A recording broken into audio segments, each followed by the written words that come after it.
everybody, I'm HMR Prisons and welcome to my Zen in 10 video series designed to get you back to your Zen in just 10 minutes.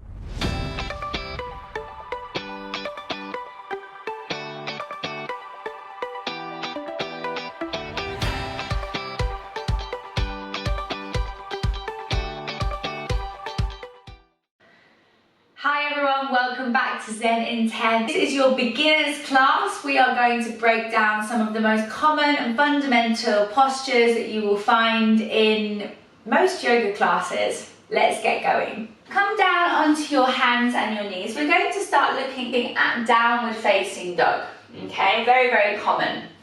I'd like you to place your hands about shoulder width apart, maybe slightly wider.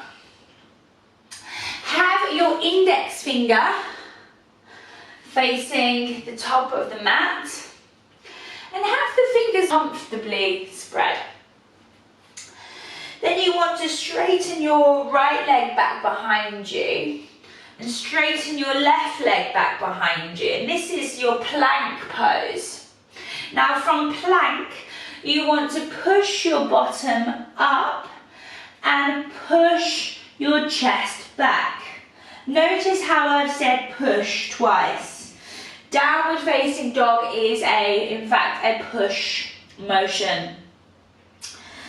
So your ideal distance from your downward facing dog is actually the same distance for your plank. This is your unique distance, okay? Don't worry if the heels are coming off the floor or if you need to bend your knees a little bit, that's absolutely fine.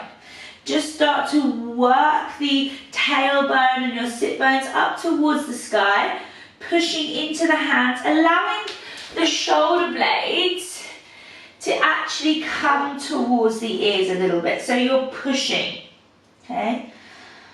Push, push, push, push. Pushing the weight out of the arms towards your legs.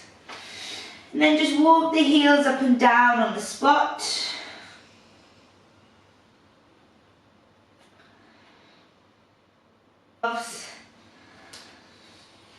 And then see if you can start to straighten the legs a tiny bit more. Allow the heels to sink down, but don't push the heels down. The heels will naturally come down when they're ready. You want to draw the chin towards the throat and look back at your knees or your ankles so your head is relaxed. Pull your navel in towards your spine. Deep breaths here. Pushing the chest back. Bring your knees down. I'm going to let you into a little secret. A lot of yoga teachers call downward facing dog a resting pose. It's very difficult, okay? It is hard to hold. So you can always bring your knees down while you're waiting, okay? You could also take, the next pose that we're going to look at is child's pose.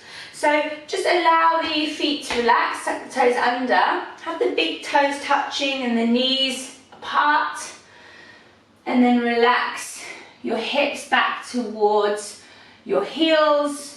Maybe bring the head down to the floor. If the head's not ready to come to the floor yet, you can place it on the hands or grab a pillow or something to pop underneath your head. Some people like their arms out in front of them. I think it gives a nice stretch to the shoulders. I think it's good to have the arms out in front. Some people bring them back.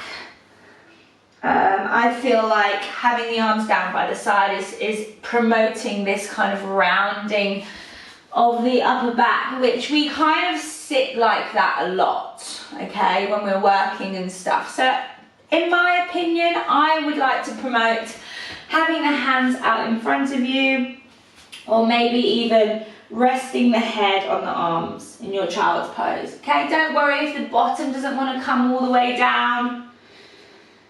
Just finding a position that you can rest in just for a few breaths, okay? So that's your child's pose, that's also called balasana.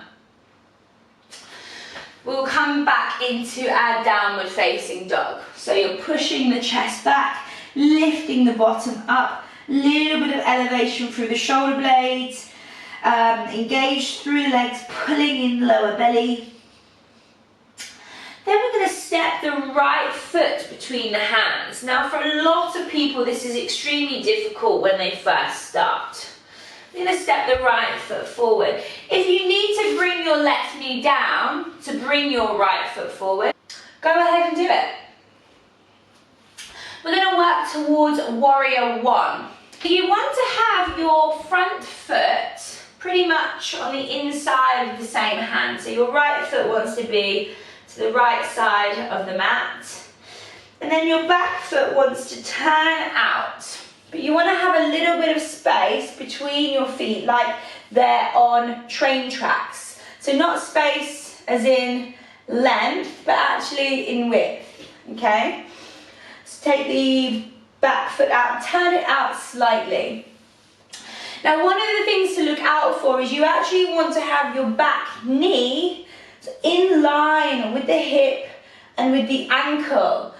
So you want to make sure that the shin, the ankle, the knee and the rotation of the hip is all in the same direction, so you're not twisting into your knee anywhere. Have both of your hips facing forward for warrior one, and then inhale, reach your arms up.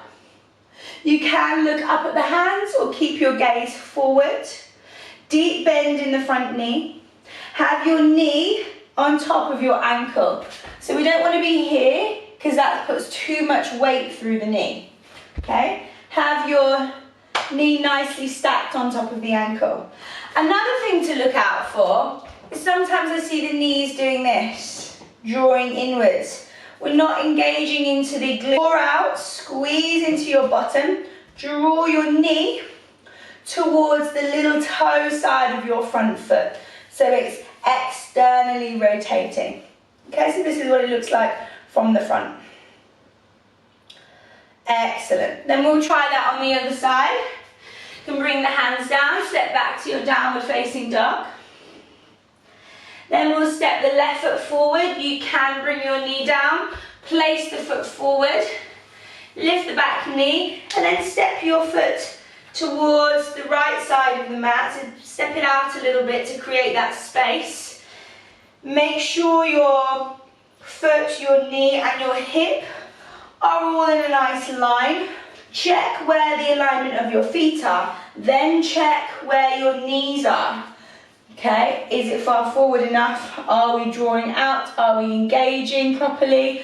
Lift up through the lower core, reach the arms up, either look up to the hands or look forward, taking a few deep breaths here.